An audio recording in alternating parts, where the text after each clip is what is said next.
Za sliz in druge rastline z sluzmi, naprimer tudi islandski lišaj, velja v zeliščarstvu nasvet, da ga je treba pripravljati kot hladni namok. Skratka, v hladni vodi namakamo, kar ti pri višji temperaturi naj bi sluzi razpadle.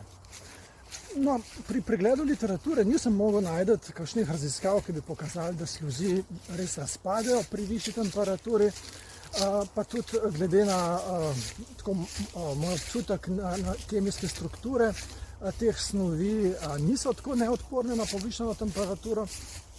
Je pa res, da lahko se struktura spremeni. Nekaj podobnega kot pri kuhanju pudinga se škrob povsem spremeni. Iz tiste zrnate oblike se pretvori v pudingasto obliko in lahko se nekaj podobnega zgodi tudi pri teh sluzeh. Tako da imajo te ljudske izkušnje neko osnovo.